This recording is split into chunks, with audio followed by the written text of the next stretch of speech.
permettant d'aboutir à un matériau dont l'ensemble des performances est supérieur à celui des composants pris séparément.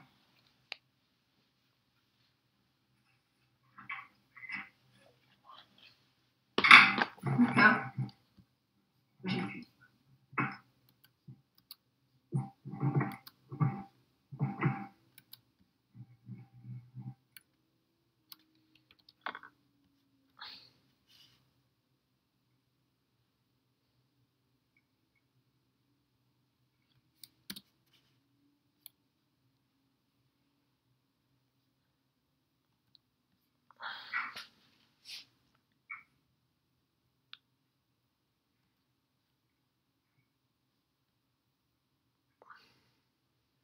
Ok. Alors, on peut se demander si c'est quelque chose qui est approprié à l'homme moderne. Eh bien, en fin de compte, non. Parce qu'on considère que le composite le plus ancien date de l'époque médiévale. Ici, vous avez une ferme médiévale et en fin de compte, on voit qu'il y a du torchis. Alors, qu'est-ce que c'est le torchis? Donc, c'est notre composite qui va être ici dispatché entre des lattes de bois. Donc, le torchis, qu'est-ce que c'est? Ça va être un mélange d'eau, d'argile. Donc ça, c'est la matrice dans laquelle on a dispersé des fibres naturelles qui peuvent être des grains de cheval, du crin de cheval ou de la paille. Et ça, c'est le renfort. Voilà, donc l'ossature, c'est pas du tout la matrice. C'est le torchis, c'est lui, le composite. Voilà, donc même si on va faire des choses extrêmement modernes avec les composites, cette idée-là remonte il y a très très longtemps. Bonjour Elio.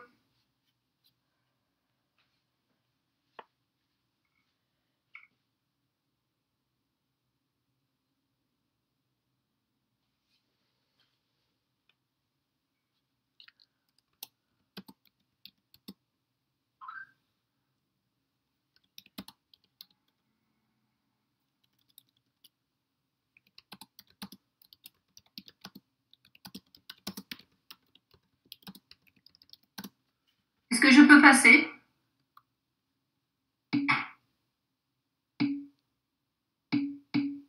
Ok. Alors, on continue.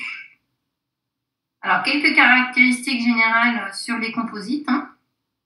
Je vais donc énumérer les mots-clés dont certains j'ai déjà pu les prononcer, matrice, renfort. Donc, qu'est-ce qu'on a? On va avoir une phase discontinue, donc c'est les renforts, qui vont être répartis dans une phase continue qui est dite matrice. Donc, il faut bien voir si c'est un matériau hétérogène ou hybride. Ça, c'est vraiment très important.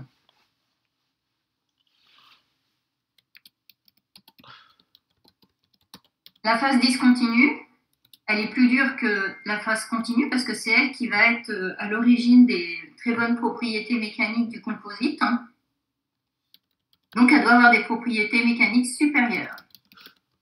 Donc, au point de vue du vocabulaire, comme je viens de le dire, phase continue ou matrice, c'est la même chose. Phase discontinue ou renfort ou matériau renforçant, c'est la même chose. Je vous laisse noter ça déjà.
Alors, il y a une idée beaucoup trop réductrice, souvent, c'est que les gens pensent que les propriétés du composite, c'est principalement, elles résultent principalement des renforts, et voire de la matrice s'ils le considèrent.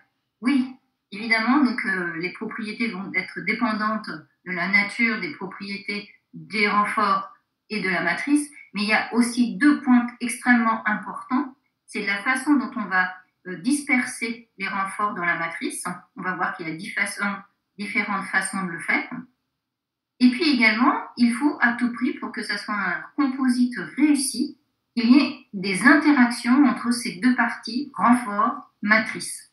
S'il n'y a aucune affinité, eh bien, ça sera un très mauvais composite parce qu'ils vont s'irriter au maximum, ça va créer de la porosité, il ne va pas y avoir d'adhérence entre les deux, et le matériau va délaminer très facilement. Si, finis mon explication, je regarde après, s'il n'y a pas d'affinité entre les deux, eh bien, le chimiste doit trouver des astuces pour résoudre ce problème.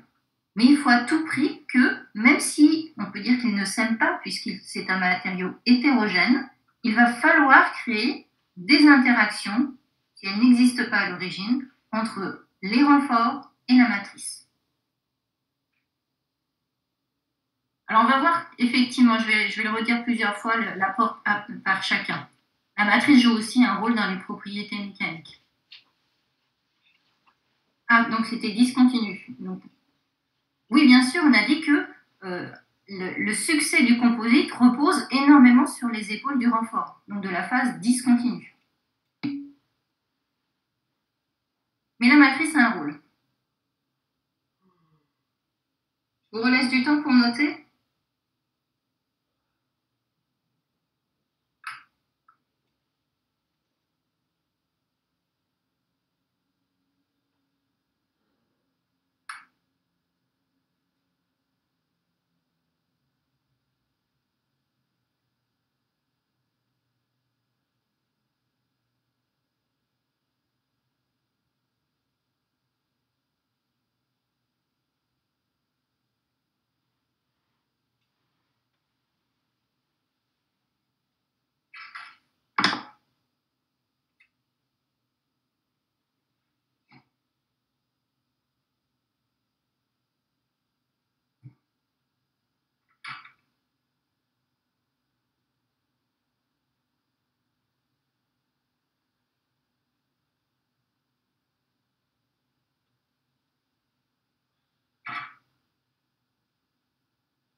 Est-ce que je peux passer?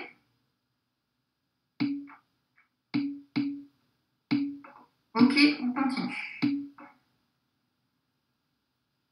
Alors, quelques précisions également d'ordre général. Que représente le marché des composites? C'est un marché qui est très important puisqu'il se chiffre en millions de tonnes. Toutefois, ça reste quand même inférieur à la production en acier. Premier point. Deuxième point, je vous parlerai des composites à haute performance, HP, haute performance. Alors, comme ça le dit, ça veut dire que ce sont des propriétés, des composites qui auront des propriétés excellentes au point de vue des propriétés mécaniques. Alors évidemment, la matrice, il y a deux types de matrices, ça sera des thermoplastiques ou des thermodurcissables, vous pouvez vous en douter. Pour avoir des hautes performances, il faudra utiliser dans la majorité des cas des matrices thermodurcissables, parce qu'on sait qu'une matrice thermodurcissable, c'est beaucoup plus solide qu'un thermoplastique. Au niveau de la fibre, pour ce type de composite, on trouve de tout. Il y a des fibres minérales, des fibres organiques, des fibres métalliques, etc., etc. On trouve de tout. Donc, je vous ai mis des exemples, le verre, le carbone, l'aramide, le bore, SiC et SiN. Ces hautes performances, ils ont des qualités exceptionnelles. Mais ils coûtent beaucoup, beaucoup plus cher, 10 à 50 fois plus cher. Donc évidemment, on va les produire que quand c'est nécessaire. Donc la production en elle-même de ce type de composite est très très petite par rapport aux composites qu'on va voir, et surtout les composites de grande diffusion et les technopolymères. Ok? Je vous laisse noter.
que je peux passer?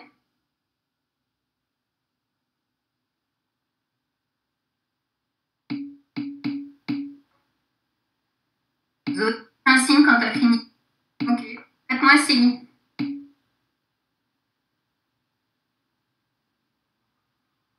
Donc Zoé et Iman, faites-moi un signe quand c'est prêt.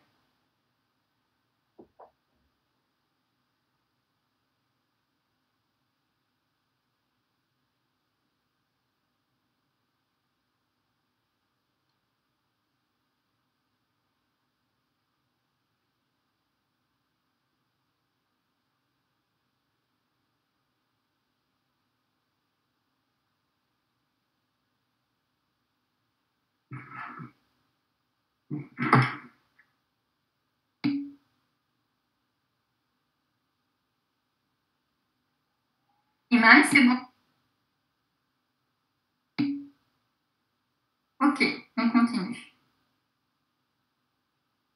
Alors, toujours dans cette introduction, on peut se demander où est-ce qu'on trouve des composites. Alors tout ça, je vous l'ai photocopié sur eCampus, ou je vous l'ai envoyé, je ne sais plus. Et donc je vais passer très vite. Toutefois, je vous invite effectivement à lire le détail parce que c'est des questions que je peux poser à l'examen, de me citer des exemples assez précis d'où on trouve les composites.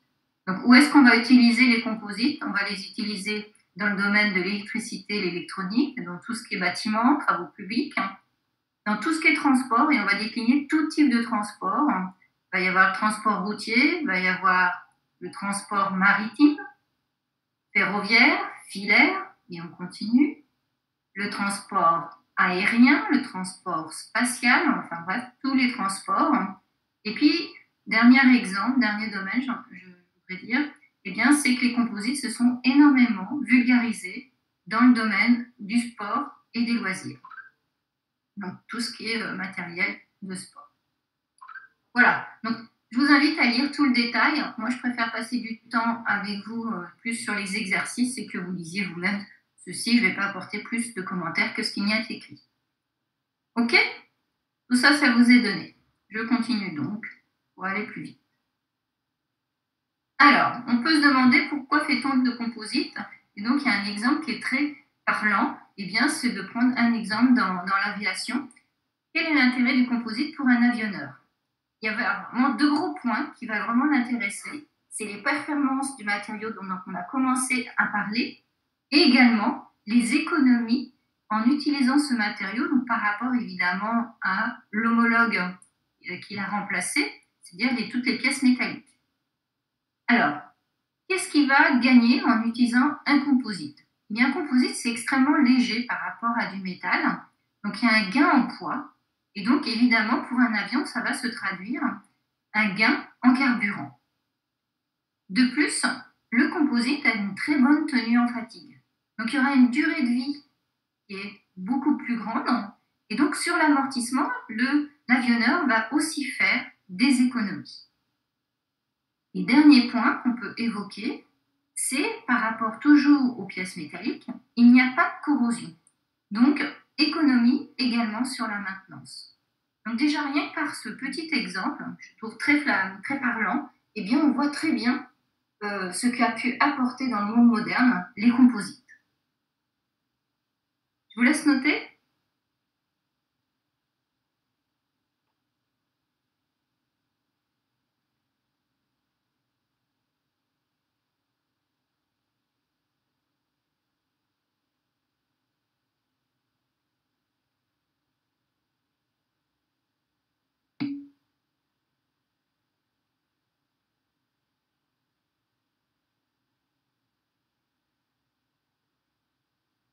Non, il y a ça. Les composites, je dois l'avouer, ils ont aussi quelques faiblesses. Je vais en parler des faiblesses des composites. Non, on ne peut pas remplacer toutes les pièces métalliques, par exemple. Donc, par exemple, les moteurs, il y a des pièces qu'on ne peut pas remplacer. Alors, je dis déjà, tout ce qui est aussi sollicité à très haute température, le composite a ses limites. Donc non, il a une part importante dans cet exemple, dans ces applications-là, mais on ne peut pas tout remplacer non plus.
Est-ce que je peux passer?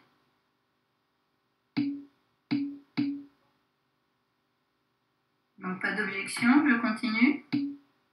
Okay. Alors, comme tout scientifique, on aime classer, ranger les choses. Et comme tout classement, il y a différentes façons de classer les choses. Donc les composites peuvent être classés tout d'abord en s'intéressant aux renforts, c'est-à-dire donc à la forme des constituants, donc principalement du renfort. On trouve deux types de renforts. Des renforts qui vont être présents sous forme de fibres, des renforts qui vont être présents sous forme de particules. Lorsqu'on a des matériaux composites à fibres, donc le renfort, c'est des fibres, on se répète, mais celles-ci peuvent être de nature différente, dans le sens, ça peut être une fibre qui est continue, ou alors c'est des discontinus, c'est des petits morceaux de fibres. Alors, les propriétés du composite vont dépendre de plusieurs choses. Ça dépend comment vous dispersez ces fibres dans la matrice.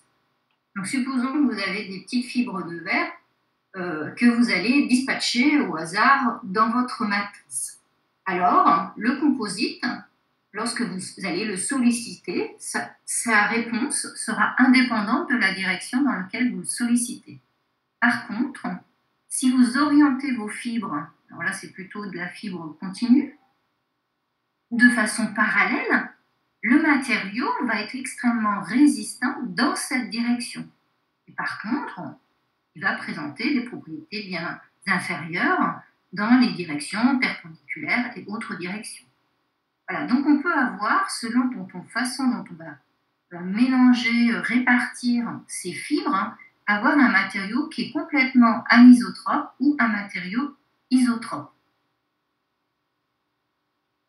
Je vous laisse déjà noter ça. Je peux montrer la deuxième partie.